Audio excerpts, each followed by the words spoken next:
আসসালামু আলাইকুম। তো আজকে কয়েকদিন আগে যে ঘটনা ঘটল যে রামিসা তাকে নৃশংসভাবে হত্যা করা হয়েছে। তো এটা নিয়ে সারা দেশেই তোলপাড় সৃষ্টি হচ্ছে।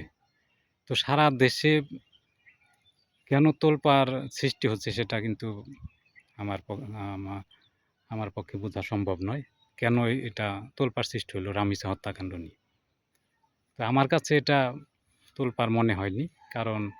কারণ হলো একটাই, এগুলো কিন্তু বাংলাদেশের আনাচে-কানাচে প্রতিনিয়তই ঘটতেছে।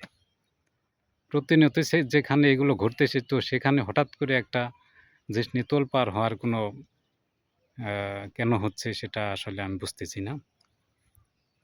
তোলপাড় এর আগেও দেখছেন রামিসার মতো বহুত মেয়ে কিন্তু এ ধরনের আ দুর্ঘটনার শিকার হয়েছে। তো এটা আবার হঠাৎ করে তোলপাড় সৃষ্টি হয়েছে। তো জানি না এটা কেন হয়েছে। কারণ আমার কাছে এগুলো বাংলাদেশের নিত্য নৈমিত্তিক ব্যাপার। এগুলো প্রতিদিনই এগুলো বাংলাদেশে এগুলো ঘটতেছে। তো যার কারণে আমার কাছে অতটা মনে হয়নি। তো রামিসার ব্যাপারটা তো এর আগেও দেখেছেন যে প্রচুর রামিসা বাংলাদেশের আনাচে-কানাচে এইসব ধর্ষণের শিকার হচ্ছে এবং মারা যাচ্ছে। এটা সেই আ বঙ্গবন্ধু এবং জিয়াউর রহমানের মৃত্যুর পর থেকেই। বঙ্গবন্ধু এবং জিয়াউর রহমানের মৃত্যুর পর এই দেশ সম্পূর্ণভাবেই নষ্ট হয়ে গেছে।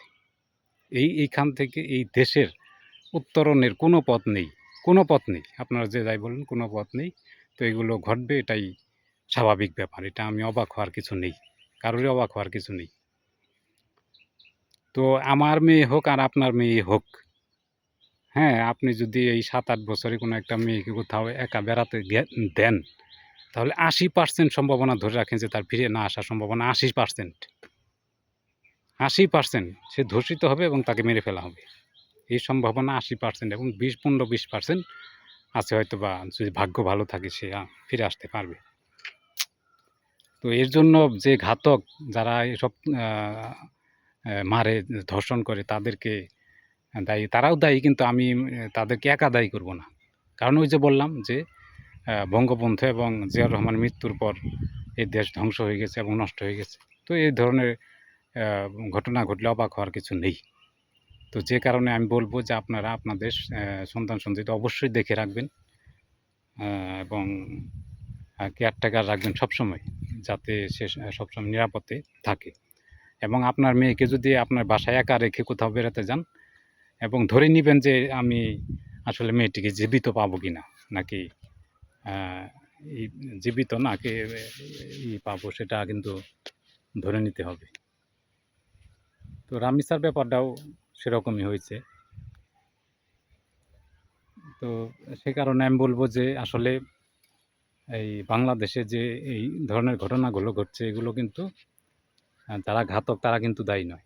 এর জন্য যে বাংলাদেশের যে আইনশৃঙ্খলা বাহিনী রয়েছে, থানা রয়েছে, পুলিশ রয়েছে, আদালত রয়েছে।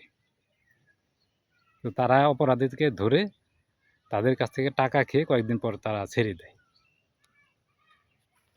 কয়েকদিন পরেই তারা ছেড়ে দেয়। তো কেন তারা ছেড়ে দিবে?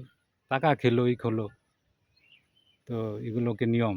অর্থাৎ বাংলাদেশে বলাই যায় যে থানা আছে কিন্তু পুলিশ নেই। আদালত আছে কিন্তু সেখানে কোনো উকিল, জজ, ব্যারিস্টার বলেন যে সেখানে কিন্তু এগুলো নেই। কি অবস্থা দেখতে পাচ্ছেন?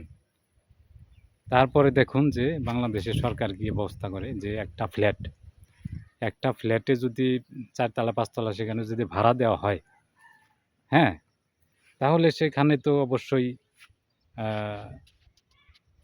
আ সেখানে অবশ্যই কেয়ারটেকের ব্যবস্থা করতে হবে। কিন্তু দেখুন যে সেখানে কিন্তু আ কোনো কেয়ারটেকার নেই। সেখানে কোনো কেয়ারটেকার নেই। তো যার কারণে এই কেয়ারটেকার না থাকার কারণে সেখানে কিন্তু অ্যাভেইলেবল মানে এ নিরাপত্তাহীনতায় ভুগছে ফ্ল্যাটবাসী। আর সরকারের কাছ থেকে কিন্তু এই ফ্ল্যাটের ব্যবস্থা করা হবে। কিন্তু সরকার কি তা করতেছে? না, করতেছে না। তো যার কারণে অহরহ এসব ঘটনা ঘটছেই। আর এর তো তারেক জিয়া কি বলল? যে তার ১ মাসের মধ্যে বিচার হবে রামিসার। আরে ভাই, রামিসার বিচার হবে, রামিসা কত শত, শত রামিসা তো এভাবে ধর্ষণের শিকার হয়েছে এর আগেও। আপনার শুধু রামিসার কেন বিচার করবেন? হ্যাঁ? বিচার করতে হলে তো সবারই করতে হবে। আপনি শুধুই রামিসার কথা বলছেন।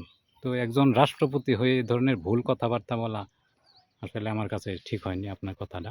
এটা ঠিক আছে বিচার করুন। কিন্তু সবাই তো বিচার করতে হবে। তো আমি রামিসার ব্যাপারটা আপনার আজকের মতো এখানেই সমাপ্ত হয়েছি। পরবর্তীতে আরেকটি ভিডিও নিয়ে আপনাদের সামনে আসব।